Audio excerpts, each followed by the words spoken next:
السلام علیکم ناظرین، امید کرتا ہوں آپ سب خیریت سے ہوں گے۔ میرے ناظرین، آج میں آپ سے توبہ کا ایک سچا اور دلچسپ واقعہ شیئر کرنے جا رہا ہوں، جس کو سننے کے بعد آپ بھی حیرت میں پڑ جائیں گے اور آپ کا ایمان بھی تازہ ہو جائے گا۔ تو لہٰذا آپ سے گزارش ہے کہ ویڈیو کو شروع سے لے کر آخر تک لازمی دیکھیے گا۔ تو آئیے چل کر ویڈیو کو شروع کرتے ہیں۔ ناظرین گرامی، بنی اسرائیل میں ایک شخص تھا جو نہایت سنگ دل اور گناہ گار تھا۔ اس نے اپنی زندگی میں 99 انسانوں کو قتل کیا۔ ایک دن اس کے دل میں خیال آیا کہ شاید میرے لیے بھی توبہ کا دروازہ کھلا ہو۔ وہ ایک عابد کے پاس گیا اور اس سے پوچھا کہ میرے لیے توبہ کا امکان ہے۔ عابد نے جب سنا کہ وہ 99 قتل کر چکا ہے تو اس نے جواب دیا، نہیں، تمہارے لیے توبہ کی کوئی گنجائش نہیں۔ اس پر اس شخص نے اس عابد کو بھی قتل کر دیا اور اس طرح اس کے قتل کے تعداد 100 ہو گئی۔ اس کے بعد بھی اس کے دل میں توبہ کی خواہش زندہ رہی۔ وہ ایک عالم کے پاس گیا اور اس سے اپنا حال بیان کیا کہ وہ 100 افراد کو قتل کر چکا ہے، کیا اللہ اسے معاف کر دے گا؟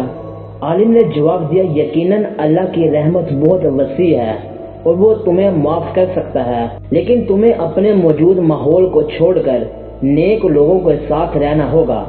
فلاں بستی میں نیک لوگ بستے ہیں، تم وہاں چلے جاؤ۔ یہ سن کر اس شخص نے فوراً اس نیکی کی بستی کی طرف سفر شروع کیا۔ راستے میں ابھی وہ آدھا ہی سفر طے کر پایا تھا کہ اس کا وقت آ گیا اور وہ مر گیا۔ اب اللہ کے حکم سے رحمت کے فرشتے اور عذاب کے فرشتے آ گئے۔ دونوں کے درمیان بحث شروع ہو گئی۔ عذاب کے فرشتے کہنے لگے کہ یہ شخص 100 قتل کر چکا ہے، یہ دوزخ کا حقدار ہے، جبکہ رحمت کے فرشتے کہنے لگے کہ اس نے توبہ کی نیت کی تھی اور نیکی کی بستی کی طرف سفر شروع کیا تھا، اس لیے یہ بخشش کا حقدار ہے۔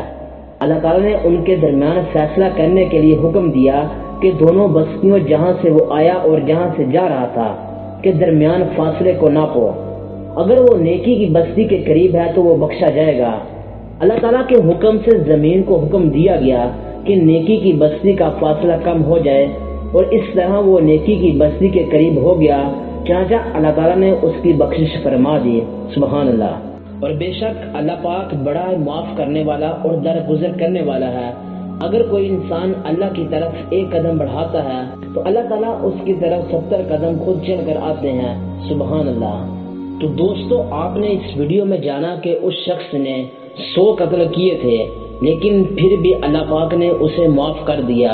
تو لہٰذا اگر ہم سے بھی کبھی کوئی گناہ ہو جائے، کوئی غلطی ہو جائے تو ہمیں اللہ تعالیٰ سے معافی مانگ لینی چاہیے۔ بے شک اللہ پاک بڑا معاف کرنے والا ہے، درگزر کرنے والا ہے۔ اللہ سے دعا ہے کہ اللہ پاک ہمیں ہدایت عطا فرمائے۔ آمین ثم آمین۔